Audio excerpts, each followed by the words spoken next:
नमस्कार, जय श्री राम, हर हर महादेव, अस्सलाम वालेकुम, Waheguru ji, hallelujah, praise the Lord. देखिए, मैंने इतने शब्दों से आज प्रातःकाल में अभिवादन किया।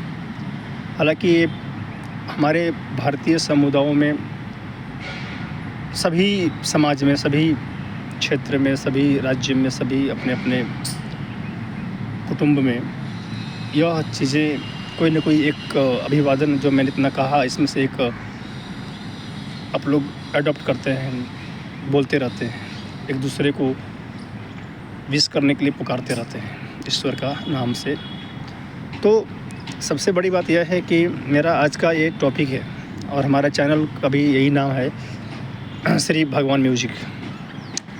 तो भगवान का जो अर्थ है, कई मायने में बहुत सारे लोगों ने अपने अपने हिसाब से दिया है, लेकिन मेरा मानना है कि भगवान लोग कह देते हैं कि क्या है भगवान, मतलब क्या विषय वस्तु हो सकता है। बहुत ही संक्षिप्त में इसके बारे में हम आप लोग को अवगत कराएंगे। भगवान शब्द क्या है, भगवान शब्द का परिभाषा, शब्द, उनका विभिन्न दृष्टिकोण, भगवान और विज्ञान, मानव जीवन में भगवान का महत्व क्या है। तो ऐसे बहुत सारे आपको फिलॉसफी लोग आपको फिलॉसफर जो हैं थीसिस दिए होंगे, लेकिन हमारा व्यक्तिगत मानना है कि हमारा इस जो हमारे जितने भी इस चैनल के माध्यम से सब्सक्राइबर हैं और होने वाले हैं, उनको नमस्कार और विशेष अभिवादन करता हूं कि हमारा इस श्री भगवान म्यूजिक में जो भगवान का जो शब्द दिया हुआ है, उसका मैं आज आप लोग के सामने इसका एक छोटी सी संक्षिप्त डिटेल प्रस्तुत करूं। तो हम प्रारंभ करते हैं अपने आज की इस भगवान का टॉपिक पर, क्योंकि भगवान हमारा हर पल हर जगह, हम किसी भी उलझन में या कोई भी समस्या से ग्रसित रहते हैं तो हरे भगवान कहते हैं भगवान, या कोई सर दर्द कर रहा होता है भगवान, या कोई अनहोनी हो जाती है हे भगवान, या कोई होनी होती है भगवान, भगवान बचाए रहना। तो उस भगवान को हम भी अभिवादन में ही सबको कहा, कोई भगवान है, कोई अल्लाह है, कोई यीशु मसीह है, कोई वाहेगुरु जी हैं। तो आस्था सबकी अपनी अपनी, सभी है, भगवान एक ही है, ईश्वर एक है, चाहे उनको आप किसी भी रूप में माने, किसी भी दृष्टिकोण से देखें। विचारधारा हो सकता है अलग अलग है, लेकिन मानसिकता सबकी एक होनी चाहिए। भगवान सृष्टि के कण कण में जो भगवान हैं, कहते हैं कण कण में भगवान, कोई मंदिर, मस्जिद, गुरुद्वारा या चर्च, गिरजाघर में नहीं है। वो तो एक बना दिया गया है केंद्रित करने के लिए एक आस्था, भगवान का घर। भगवान का घर तो पूरा कण कण में है, हर जगह है, हर चीज़ में है। हम में, तुम में, खड़ग खम्भ में, हर जगह है राम। तो फिर इसकी क्या ज़रूरत है। लेकिन वो मंदिर है, जो मस्जिद है, जो जितने भी हमारे धर्म के जो घर बने पड़े हैं, वो हमें केंद्रित करने के लिए एक नकारात्मक सामाजिक ताना बाना से बचने के लिए वहाँ जाकर उनका पूजा या अभिवादन या प्रार्थना करने के लिए बनाया गया है। तो हम वहाँ जाते हैं, एकत्रित होते हैं और हम लोग अपना ईश्वर को याद करते हैं। तो सृष्टि के कण कण में प्रस्तावना है और इस पर ब्रह्मांड अनंत और सर्वशक्तिमान सत्ता के जो हम है भगवान कहते हैं। यही कहने का मतलब है हमारा।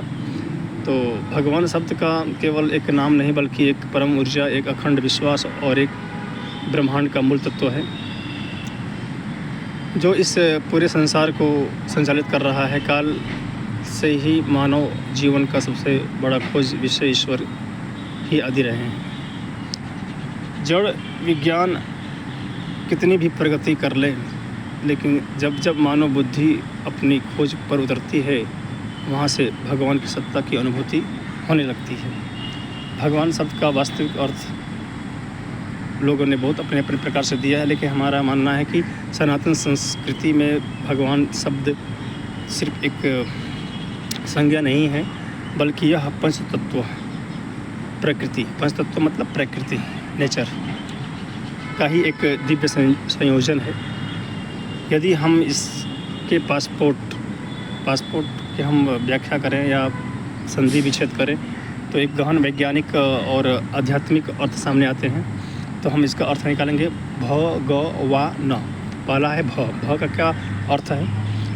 भूमि मतलब पृथ्वी।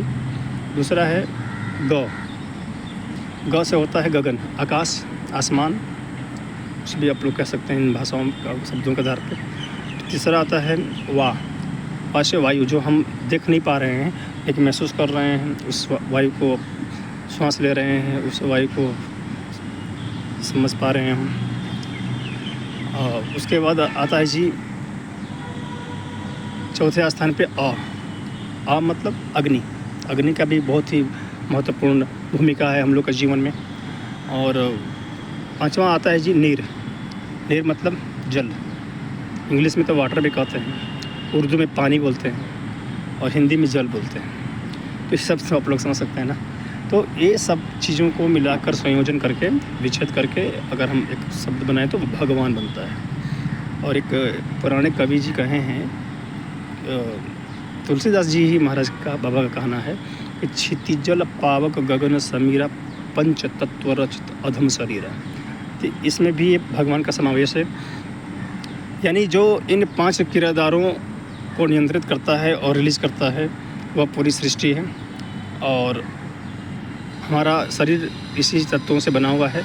कहीं भगवान है इस सृष्टि से देखें तो भगवान हमसे दूर नहीं है, बल्कि हमारे भीतर और चारों दिशाओं में प्रकृति के रूप में मौजूद है। विभिन्न दृष्टिकोण साकार और निराकार भी है। कई लोग साकार रूप से मानते हैं, कई लोग निराकार मानते हैं। तो ईश्वर को संकेत देने के लिए मानव ने मुख्य रूप से 2 मार्ग अपनाए हैं। पहला है निराकार रूप ब्रह्मा, जिसको हम लोग बोलते हैं निराकार।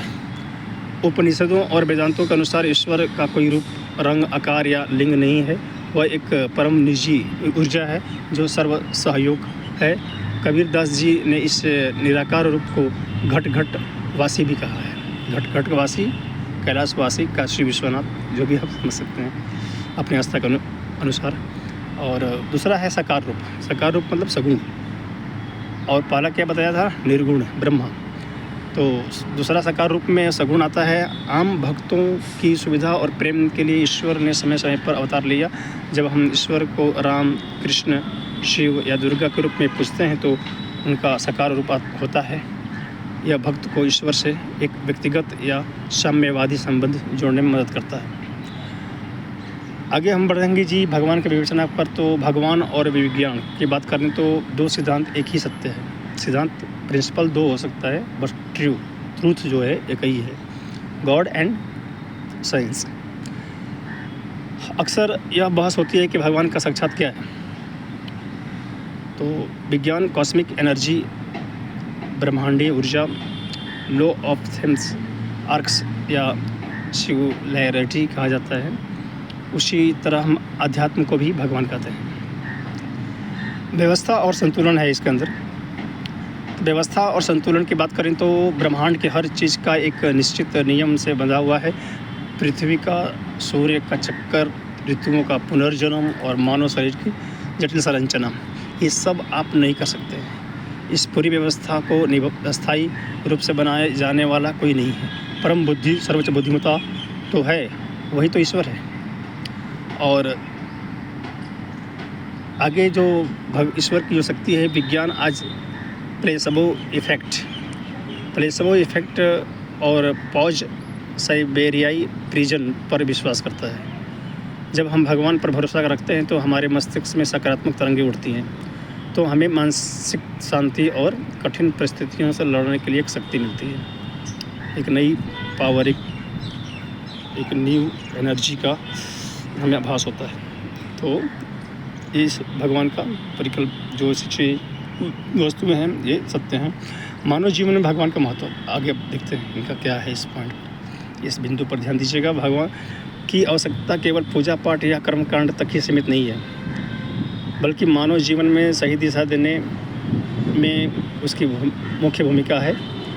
ईश्वर का भय या उसका प्रति प्रेम ही मनुष्य के बुरे कर्मों, जैसे चोरी कर रहे हैं, झूठ, हिंसा कर रहे हैं, ये सब बुरे कर्म का मतलब ये हुआ। तो मानव जीवन को सही दिशा देने में उनकी मुख्य भूमिका रहती है। चोरी, झूठ, हिंसा की बात करें तो इसे दूर और सही मार्ग पर चलने की प्रेरणा देता है कि हम क्या कर रहे हैं, सत्य का हैं, क्या सत्य पे हैं, गलत कर रहे हैं, किसी को तकलीफ़ दे रहे हैं तो भी हमारे साथ ईश्वर किसी न किसी रूप में तकलीफ़ देगा। हम किसी के साथ सहयोग कर रहे हैं तो ईश्वर भी कहीं न कहीं किसी रूप में हमें सहयोग देगा। तो ये ईश्वर का फैसला है, उनका निर्णय है। वो हमारे न्यायाधीश हैं, वो हमारे सब कर्मों को देखते हैं, हमें देखते हैं, हम संभालते हैं।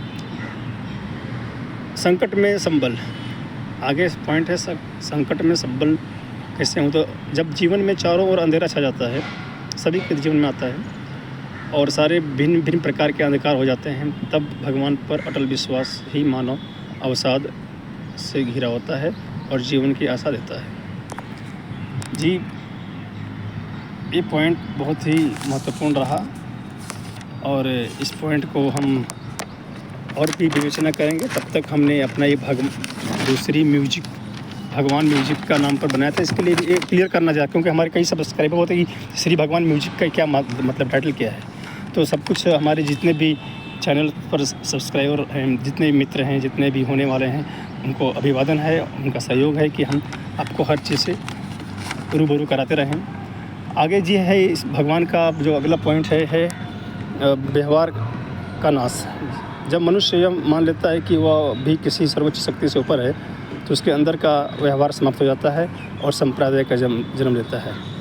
संप्रदाय और अंतिम जो इसका शब्द है उत्साह। भगवान को पाने के लिए जंगल में भटकने या केवल पिरामिड में शामिल होने की आवश्यकता नहीं है।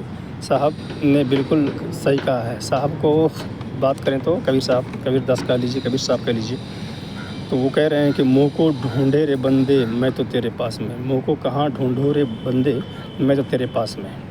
इसमें बहुत सारे यूट्यूब पर गाना आया होगा, इसका वीडियो क्लिप भी है, आप सुन सकते हैं।